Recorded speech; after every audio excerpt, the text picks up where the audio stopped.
أهلا بيكم هنا في الركن الهادي من يوم اللي بناخد فيه نفسنا وسط دوشة الحياة. تعالوا نتكلم النهاردة عن حاجة ناس كتير قوي مفتقدينها رغم إن كل حاجة حواليهم موجودة. هنتكلم عن السلام الداخلي أو عن الهدوء النفسي، الإحساس العميق إنك في مكانك الصح حتى لو الدنيا حواليك بتتقلب. الهدوء ما بيتقدمش هدية، الهدوء بيتبني. من أكتر الأخطاء اللي بنقع فيها إننا فاكرين إن الهدوء النفسي بيتمنح كده من بره، نستنى الدنيا تهدى أو الناس تتغير أو الظروف تتحسن. بس الحقيقة إن السلام النفسي مش جاي من بره، ده بيبدأ من جوه. اللي بيربط سعادته بتصرفات الناس هيعيش متلخبط على طول. متستنوش الناس تقدركم عشان تحسوا إنكم تستاهلوا، ولا تستني كل حاجة تبقى تمام عشان تحس بالطمأنينة. ابدأي تبني هدوءك النفسي من مكانك باللي عندك حتى لو كل حاجة ناقصة. اعرف نفسك تنجو. ساعات القلق مش من العالم، القلق جاي من إننا مش عارفين نفسنا كويس، مش عارفين إيه اللي مضايقنا بجد، مكسوفين من مشاعرنا وخايفين نعترف إن جوانا نقص أو وجع. نفضل نجري ورا حاجات كتير بندور على حاجة إحنا أصلا مش عارفينها. خدي لحظة واسألي نفسك إيه اللي وجعني فعلا. هل أنا زعلانة عشان فلانة مردتش على رسالتي، ولا عشان بخاف أكون مش مهمة لحد؟ كل ما تقربوا من الحقيقة كل ما تقربوا من السلام. بس خدوا بالكم، أحيانا مش بنخاف من معرفة نفسنا عشان مش قادرين، لكن عشان إحنا عارفين الحقيقة وجوانا بنهرب منها. عارفين إن في علاقات مزيفة بس متمسكين بيها، وعارفين إن في اختيارات غلط بس مبررينها بالكذب على نفسنا. الصدمة مش في اللي حواليك، الصدمة الحقيقية لما تكتشف إنك أنت اللي خذلت نفسك. كنت عارف طريق السلام لكن اخترت الضوضاء عشان تبرر لنفسك الهروب من المواجهة. فما تبكيش من الضياع وانت اللي قافل خريطة الرجوع في وش نفسك. حط حدود، تكون حر.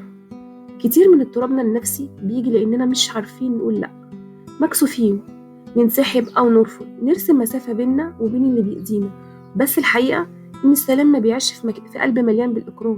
مفيش مشكلة تقول أنا مش قادر، مفيش مشكلة تقول تبعد عن علاقة بتستنزفك، مفيش مشكلة تحب الناس بس تحب نفسك كمان. اقبل، ما تزعلش. عارفين إن كتير من وجعنا النفسي جاي من المقاومة، بنرفض الواقع ونزعل من الغلط ونجلد نفسنا بلا رحمة. لكن لما نتعلم التقبل ساعتها بيحصل التحول. اقبل إنك مش هتبقى مثالي دايما، اقبلي إن في حاجات هتتأخر وفي أحلام هتتغير، اقبلوا إن الدنيا ناقصة بس فيها جمال يكفيكوا يخليكم مطمنين. اقبلوا مش ضعف لكن نضج، لأنك فهمت إن الحياة مش بتديك اللي انت عاوزه لكن دايما بتديك اللي انت محتاجه. اقبلوا لأن في أبواب بتتقفل عشان تريحكم مش عشان تغزلكم، وفي تأخيرات هي نجاة مش عقاب. اقبل لأن ربنا يعلم وانت ما تعلمش، والرضا مش خضوع، الرضا شجاعة. لما تحب نفسك رغم كل حاجة وتقول لها أنا هكمل هادي حتى لو مش فاهم كل الطريق. ما تهملش روحك، روحك ليها نصيب من الطمأنينة. في زحمة الحياة بنجري ورا إنجازات وعلاقات تفكير تخطيط، وننسى أهم حاجة وهي روحنا. نغذي عقلنا بالمعرفة وجسمنا بالأكل، لكن نسيب روحنا جعانة عطشانة تعبانة، وهي المفتاح الحقيقي للسلام. جرب تقعد لوحدك مرة من غير موبايل من غير دوشة، بس تتأمله، تناجي ربك وتقول يا رب تعبت دلني عليك. في اللحظات دي يمكن العالم ما يتغيرش لكن انت اللي بتتغير، وده كفاية. الطمأنينة الحقيقية مش من بره لكن من الرابط الخفي بينك وبين اللي خلقك، من السكون اللي مش الظروف اللي بتعمله لكن الثقة إن اللي فات كان بحكمة واللي جاي كله لطف.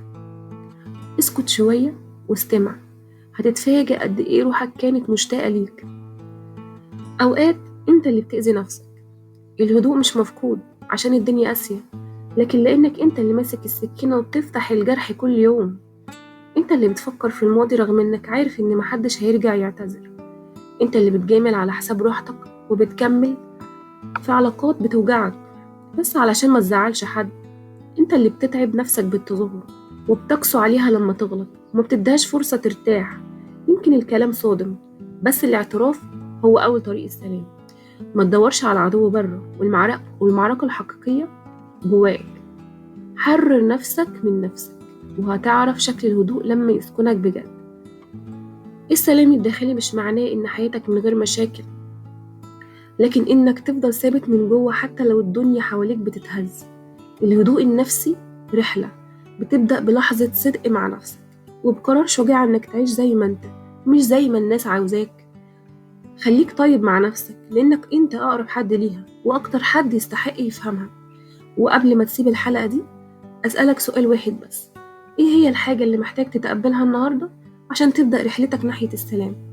شاركوني إجاباتكم في التعليقات، يمكن تلاقي نفسك أكتر مما كنت متخيل. إلى لقاء قريب، خليك بخير وهادي وانتوا ماشيين بخطوات واثقة ناحية نفسكم. ما تنسوش تضغطوا لايك وسبسكرايب لو عجبكم الفيديو،